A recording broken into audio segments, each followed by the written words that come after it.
वर्ष 2013 में आयुष चिकित्सक के पद पर चयनित हुई आयुष मेडिकल ऑफिसर को एमएसडब्ल्यू के पदों पर परिवर्तित करने की जानकारी मिलने के बाद इसका विरोध प्रारंभ हो गया है।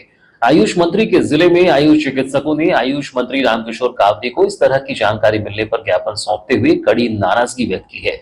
इस दौरान आयुष चिकित्सकों का कहना है कि एक ओर तो सरकार आयुष चिकित्सकों को समान कार्य समान वेतन देने की बात कह रही है, तो वहीं दूसरी ओर आयुष चिकित्सक के पद की गरिमा को ठेस पहुंचाने का कार्य कर रही है, जो कि बर्दाश्त नहीं किया जाएगा। बता दें कि आयुष चिकित्सकों को एमएसडब्ल्यू में परिवर्तित किए जाने को लेकर शासन स्तर से कोई आदेश नहीं आया, लेकिन आयुष चिकित्सक इसकी जानकारी मिलने के बाद काफी नाराज दिखाई दे रहे हैं। मामले की जानकारी के बाद आयुष मेडिकल ऑफिसर संगठन ने गुरुवार को आयुष मंत्री रामकिशोर कावरे से मुलाकात की और मामले से अवगत कराते हुए इस परिवर्तन पर रोक लगाने की मांग की। आयुष मेडिकल ऑफिसर की शिकायतों को गंभीरता से लेते हुए राज्य मंत्री रामकिशोर कावरे ने आश्वस्त किया है कि इस मामले को मुख्यमंत्री के संज्ञान में लाकर वह आयुष मेडिकल ऑफिसर की परेशानियों को दूर करने का हर संभव प्रयास करेंगे। आयुष मेडिकल ऑफिसर प्रगति सोनी ने बताया कि वर्ष 2013 में हमारी नियुक्ति बतौर आयुष मेडिकल ऑफिसर के पद पर हुई थी, जो एक द्वितीय श्रेणी का पद है। लगातार आयुष मेडिकल ऑफिसर समान कार्य समान वेतन की मांग कर रहे थे। इसके परिणाम स्वरूप सरकार ने एक अच्छा निर्णय लेते हुए आयुष मेडिकल ऑफिसरों को समान कार्य समान वेतन देने की मांग को स्वीकृत किया है, लेकिन इसमें कुछ आईएएस लेवल के अधिकारियों के द्वारा अड़चन पैदा की जा रही है, जिसमें आयुष मेडिकल ऑफिसरों को एमएसडब्ल्यू में परिवर्तित करने जा रहे हैं, जो कि न केवल आयुष चिकित्सकों के खिलाफ है बल्कि अन्यायपूर्ण भी है। उन्होंने कहा कि विगत एक दशक से 1/4 वेतन पर हम काम कर रहे हैं।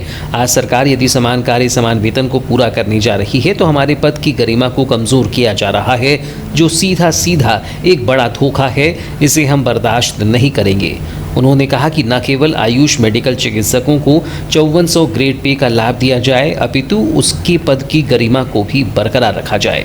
जो अभी हमारे मुख्यमंत्री जी के द्वारा हमारे लिए जो अच्छी नीति स्थायी नीति घोषित की गई थी, उसके तहत में जो हमको पता चला है और एसीएस के जो हमारा डेलीगेशन गया था वहाँ पे, जो हमारे नेता स्टेट लीडर्स गए थे डेलीगेशन पे एसीएस के पास, तो उनसे पता चला है कि जो हमारा पद है, जो अभी तक चिकित्सा अधिकारी के रूप में हम लोग नियुक्त हुए थे, उन लोग ने हमारे पद को एमएसडब्ल्यू में कन्वर्ट करने की बात रखी है। और वो इसलिए क्योंकि अभी तक तो हम लोग जो 10 साल से चिकित्सक के पद पे थे, हमारी पोस्टिंग भी नियुक्ति भी उसकी चिकित्सक के आधार पे हुई थी, लेकिन और 1/4 सैलरी पे हम चिकित्सक के आधार पे, हमारे सारे जो लेटर्स हैं सारे चिकित्सक के आधार पे हैं, अधिकारी के आधार पे रखे गए। लेकिन जैसे ही समान वेतन और समान अधिकार की बात आई तो जो बड़े अधिकारी हैं इस द्वारा हम लोगों की जो पोस्ट है वो एमएसडब्ल्यू में कन्वर्ट कर दी जा रही है, सोशल वर्कर के रूप में, जो कि बिल्कुल गलत है। तो आप लोग इसका क्या विरोध कर रहे हैं? जी, हम बिल्कुल विरोध करेंगे, क्योंकि हम अधिकारी की पोस्ट भी नियुक्त हुए थे और हम अधिकारी ही रहेंगे। हम तो यही चाहेंगे कि आईएएस अधिकारियों से भी यही बोलेंगे कि इस तरह की गलती, इस तरह की दुर्भावना हमारे आयुष डॉक्टर्स के लिए ना रखें, क्योंकि आयुष डॉक्टर आयुष चिकित्सक एक सेकंड ग्रेड पोस्ट है और सेकंड ग्रेड ही रहेगी। अगर एमएसडब्ल्यू में अगर कन्वर्ट करते हैं तो फिर आप लोग तो फिर हमको इतना जो हमने जो क्वालिफिकेशंस किया है, हमने जो एग्जाम्स फाइट करके आए हैं, पोस्टिंग जो हमारी चिकित्सा, तो वो कहाँ गई, वो वाली बात कहाँ गई, ये बताइए। अच्छा, विरोध करते हैं मतलब हम इस चीज़ का विरोध करते हैं कि हमारा जो सेकंड ग्रेड अधिकार है, सेकंड ग्रेड पोस्ट है, वो सेकंड ग्रेड ही रहे, उसके साथ कोई छेड़खानी ना की जाए। ये क्या ये प्रांतीय लेवल पे आप लोगों ने? बिल्कुल प्रांतीय लेवल पे ये सब चीज़ चल रही है। स्टेट लेवल पे भी हमारी पूरी टीम वहाँ पे एकत्रित हुई है और हम लोग यहाँ पे, क्योंकि हम बालाघाट के हैं, तो हम नानू भाई जी जो कि आयुष मंत्री हैं, उनके पास अपनी बात रखना है, ताकि आयुष डॉक्टर्स के साथ ऐसा दुर्भावनापूर्ण कार्रवाई ना करे कोई।